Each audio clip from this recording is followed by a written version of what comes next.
The grid has Delatraz and Sahara at the front on the staggered 1-by-1 formation. The second row is where you find Callan O'Keefe and Kevin Jurg, very disappointed after losing yesterday's potential win. Jehan daruvala is fifth, ahead of Dries Van Tor, the younger brother. Flag shown. The lights on the gantry in a moment will go red. That's the indication for the marshal at the back that everyone has returned from the green flag lap. Lights go red, round two of Formula Renault NEC for 2015 is go. Slow start by Delatraz, good start by Sahara, really good start by Callan O'Keefe though, and they're almost three wide on the run down towards the chicane for the first time. Callan O'Keefe in number 7 it is, who tried to get a good start, but I think Sahara has managed to fend him off as they get to the braking zone. Delatraz regroups and goes second as they all funnel into the chicane for the first time. One or two hop onto the curb, but I think they've all made it through safely. No, not quite, because Van Tor is facing the wrong way. There's another car off with broken suspension. Look, one on the grass as well. Louis Delatraz, also for Josef Kaufmann's team, heads down towards the Variante Ascari once more. As he does so, he is getting away in sector 1 from Bucchio Sahara, who is a little bit quicker in sector 2, but only by 32 thousandths, so that doesn't really do very much for the gap. There you can see Asclo coming under more and more pressure from Jurg, who is bringing back with him Callan O'Keefe, so the South African won't go away either. Callan O'Keefe, the South African, who had a win last year at Assen, makes his way down to the Parabolica. O'Keefe you can distinctively see because he's got the green wing mirrors. Challenge lower down there as well, heading into the Parabolica. Up to the timing line. Battles raging on all the way through the field at the moment, but Delatraz it is with a 1 second cushion, who is trying to build this advantage. Alex Gill, you've just seen, gain ground, comes up over the timing line, fighting with Jehan daruvala, but daruvala fights back as they go down now towards the first chicane. Daruvala for Fortec has a look out of the draft. Can he do it? Alex Gill scrabbles his way through the corner, just about hangs onto the position there. One car parked by the side of the road as the leaders work their way up through the Curva Grande. Alex Gill, number 5 for the Fortec team. Here they come, almost side by side up towards the chicane. Gill and daruvala running together. Absolutely nose to tail. People say you can't overtake in Formula Renault, but it is just about possible. It's not easy, granted, but it is possible, especially around here where you can get a tow.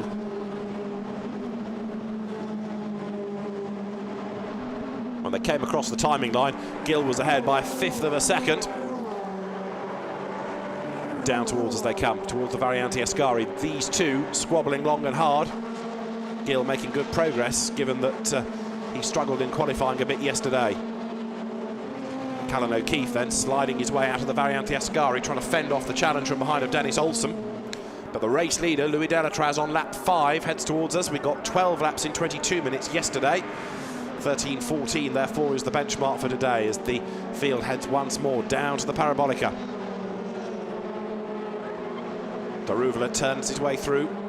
Gill still trying to secure that place, running wide though out of the Parabolica. Up towards the timing line they come.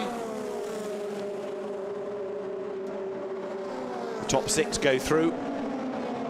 daruvala back up into 7th in the grey car. Alex Gill behind yours, but it is hard to make progress.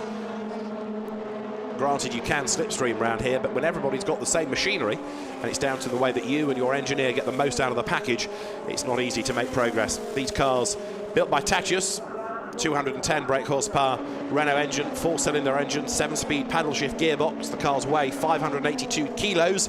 They come over the line here in the 3rd place battle together. Look back for 7th. daruvala under attack again from Gill, who thinks about going to the inside. Can't do it. Lots of tasks, mate. That doesn't help his set of Michelin's one little bit as he turns his way now through the first chicane. He's back on the power once more. And Alex Gill, who was a quick race winner in the Formula Renault BARC Championship, has now got daruvala in his sights. He's on the outside line for the Curva Grande, but then he wants the inside line for the chicane. And daruvala, in his first year of car racing, defending really well there. He had that line well before the chicane. There's nothing Alex Gill can do to find a way past. Still, Valentin Asclo hangs on to 3rd place, but here for 7th, I should say, daruvala keeping at bay Alex Gill, but he runs wide, does he there, heads towards the curb a little bit. but Gill not able to take advantage of that. There was an opportunity on the inside, but he wasn't really able to force the car up the inside here.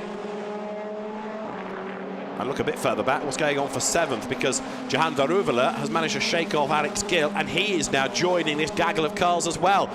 So as the field swings towards the pit straight, there is O'Keefe, the South African. He has got Jehan daruvala, the Indian driver, a Force India junior driver in fact, tucked up behind him. Over the line they come. We're into the last 5 minutes of the race, and the lead gap is 2.6 seconds now. What about Asklo this time relative to Kevin Jurg? They go past the pits, absolutely nose to tail. Look at the way that Jurg now is oh so committed in the red and white car. He tries the outside line once again as they come down towards the braking area. But Valentin Asklo, yet again, he's able to secure that line. Olsen gets right into the back of Jurg there, and Jehan daruvala at the rear of this little gaggle is right on their tail. Olsen versus O'Keefe. Callan O'Keefe going to the outside line. The South African's going to try to make a move. So too is Kevin Jurg, who's level with Valentin Asklo. Could it all end in tears? Maybe. It's getting pretty leery. Olsen versus O'Keefe, and they do make contact, but it's Kevin Jurg who comes off worse because he's walloped from behind. He's trying to attack. 2 more cars side by side plough into him as he turns into the chicane. Kevin Jurg gets going, but rather than getting 3rd place, he's going to be lucky to stay in the top dozen come the end of this. Yet again, he'll have a bit of damage as a result of all of that. Championship favourite coming into the weekend. What a miserable trip to Italy he has had. Yesterday's race got away from him with a puncture, and today he's falling down the order, having been punted into that spin. He's almost off the road at the 2nd chicane there as well, as he just scrabbles back onto the road. He's ahead of Robin Hansen, so he's going to be in 10th place, Kevin Jurg. But it should have been so much better. There'll be 1 more lap to squeeze out at the end of this. So Dennis Olsen is now the man on a mission to see whether he can get past and gain ground here. Valentin Asklo still hanging on to his place as the cars work their way, but Jehan daruvala it is that gets up past Olsen into the Variante Ascari. So that little skirmish at the chicane delayed these 2, O'Keefe and Olsen, and they're still squabbling even though daruvala has got up and past them. It's going to be another very jumbled order, which is Louis Delatraz swings his way through the long right of the parabolica. The checkered flag is at the ready, and victory in round 2 of the Formula Renault NEC goes to Louis Delatraz, who comes across the line victorious. He was a winner here last year. He wins in 2015 as well. Yesterday's winner, Okio Sasahara, finishes in 2nd place. Yellow flags wave because there's a car that's parked on the run to the 1st corner. 3rd will go the way of Valentin Asklo, a great effort from him. And what about behind? Because Jehan daruvala ultimately takes 4th.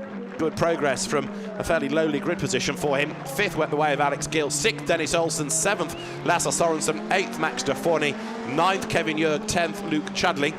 Jehan daruvala, the top rookie incidentally. And I'm being a bit unfair when I say a lowly grid position. He was in the top 6, but dropped away early on and then had to fight his way back up the order, which he did with some very good racecraft.